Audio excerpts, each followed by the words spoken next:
Welcome back to our channel.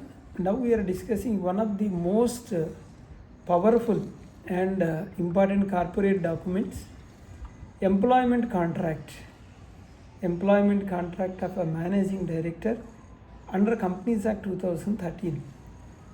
So by end of this video, you will understand how to draft, how to read, how to verify and approve a managing director employment contract in correct manner.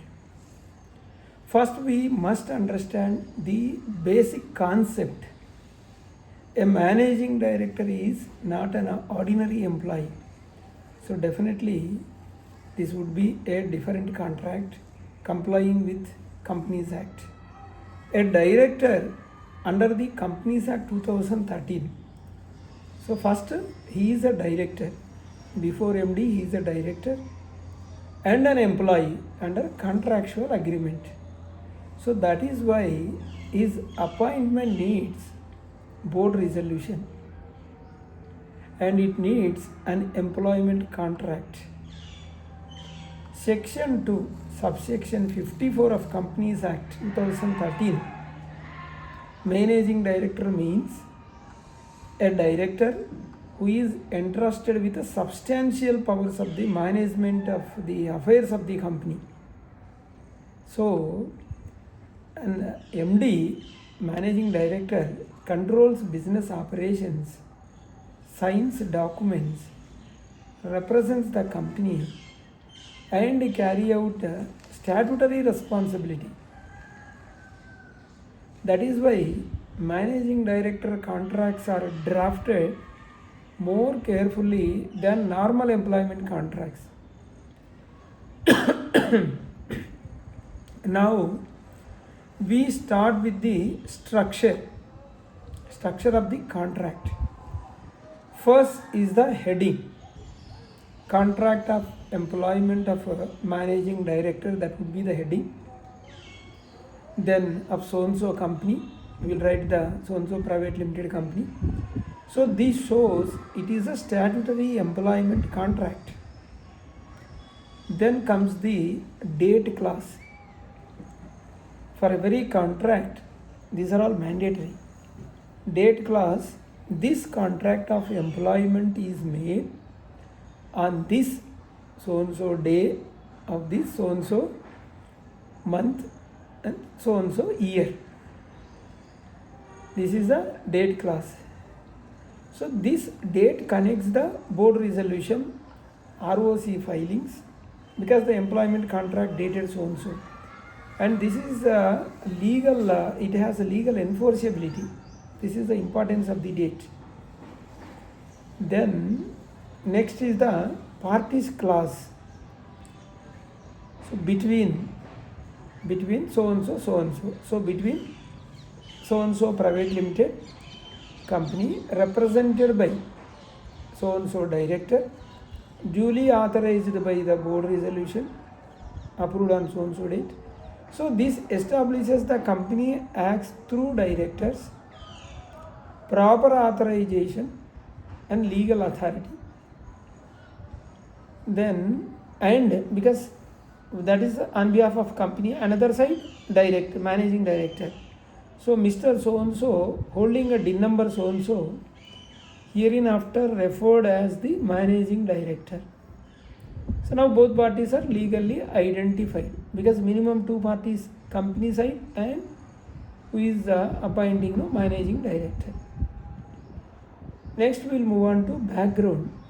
We have to give some background. This company is engaged in so and so business.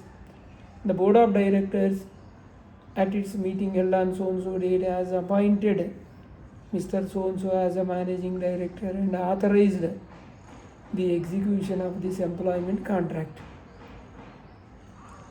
This proves that the board appointment and legal authority and corporate compliances.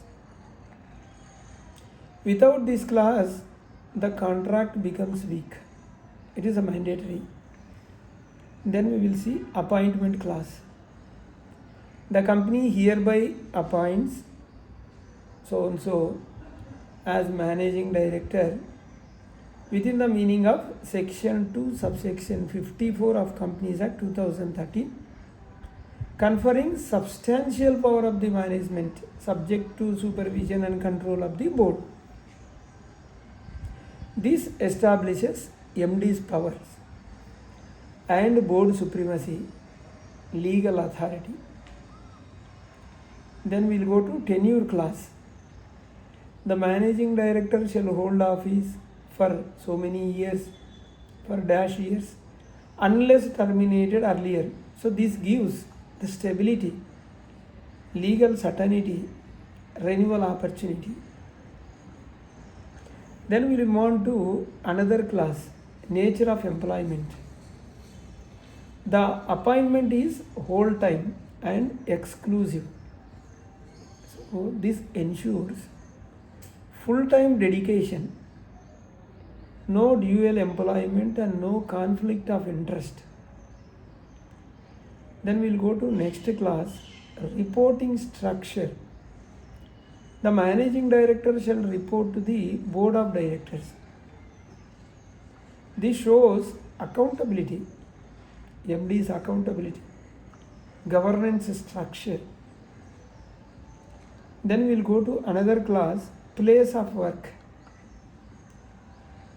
This is like a MD shall work from head office or any other place as decided by board. Then another class, transfer, additional responsibilities. So we have to give one paragraph like MD services may be used in subsidiaries or divisions. So this gives operational flexibility. And next class, declaration of free engagement. The MD declares, MD has to give, he is giving a declaration. He is not bound by any conflicting contract. So this protects the company legally. Now comes the heart of the contract we will discuss. That is role, duties and responsibility. MD roles, duties and responsibility. This is a very important. This we will discuss at length as per the provisions. Wherever I am talking the provision, I will explain the section also. So first we will talk about section 166. We will mention in the contract. Section 166 talks about the duties of directors. So the managing director shall act in a good faith, exercise a due care, avoid conflict of interest, not derive undue gain and not assign his office. We will use the same language in the contract. We will give one paragraph for each section. Section 166 talks about the duties of director. We will write this paragraph. So this is the soul of corporate governance. Then we'll mention section 184, disclosure of interest. The managing director shall disclose his interest in form MBP1, abstain from meetings and avoid conflict of interest. We'll give one more para on this section 184. So this ensures transparency. Then we will give one more para on section 188. 188 talks about the related party transactions. So the managing director shall ensure all related party transactions are board approved at arm's length and in ordinary course of business. So this prevents misuse of power. Then we will talk about section 128 and section 129. These are all accounts. So the MD shall ensure proper maintenance of books and preparation of true and fair financial statements. We will give one paragraph on this. Then this connects to MD to financial discipline. Now we will talk about section 134, board's report. We will give few lines. The managing director shall ensure accuracy and completeness of board's reports.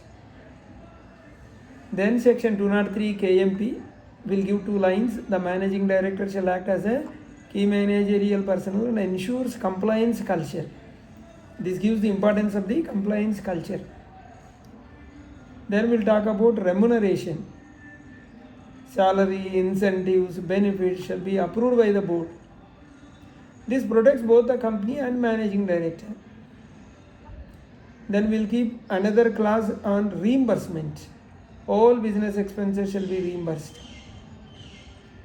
Then another clause, performance review. So performance shall be reviewed periodically. We'll give 2-3 lines on that. Then leave clause, the leave norms as per the company policy, that also 2-3 lines we can give. Then working hours, managing director may be required to work on holidays or and odd hours round the clock. Then we'll give one more clause, confidentiality. The managing director shall maintain strict confidentiality during and after employment. This protects trade secrets, customer data, and financial information. Another clause, intellectual property. We have to mention very clearly all the work created belongs to the company. So this protects the technology, process, documents. And we'll write another para non-compete agreement, non-compete. So this is applicable only during tenure. So this complies with the Contract Act. Then non-solicitation, another clause, non-solicitation. So one para will keep MD shall not solicit employees, clients or vendors after leaving. Then another clause, anti-disparagement. One para will keep that MD shall not damage company reputation. Then we'll write termination clause. Either party may terminate both by notice or by salary in lieu. We can mention that. And then misrepresentation clause. False information lead to immediate termination. Then another clause for sexual harassment. So post-act compliance mandatory. Then one more clause on return of property. All company property must be returned. We'll write one para on that. And we'll keep indemnity clause. Company protects managing directors acting in a good faith. And we'll keep injunctive relief. One para on company can approach court immediately for protection. And we also write another clause, legal costs. So company can recover legal expenses. And notices clause, notices in writing through post or email. And amendment clause, only in writing. Any amendment only in writing. And even severability clause. If one clause is invalid, others will survive. That we should write one para on that. And waiver. Any waiver must be in writing. In writing only, no oral. That we will keep one para on that. And we will keep one more para on survival clause. So key clauses will survive termination. Even after termination also, certain clauses will be survive. That we should write. And the entire agreement clause, this is the complete agreement. So 2-3 lines we can write on that. Force majeure clause, events beyond control, excuse performance. So that will be one para. Then arbitration clause, any disputes resolved by arbitration at so and so place. Then we will write one more clause on governing law. So Indian law shall apply. This would be one paragraph we can write. So a strong contract creates governance, stability and confidence. This is what in detail about the MD employment contract. Hope you are clear. So in private company, better have this contract approved by the board, because the private company board resolution is sufficient. This will save for both company and the managing director. We have 2 channels, RR Corporates, other channel RR Legal Talks.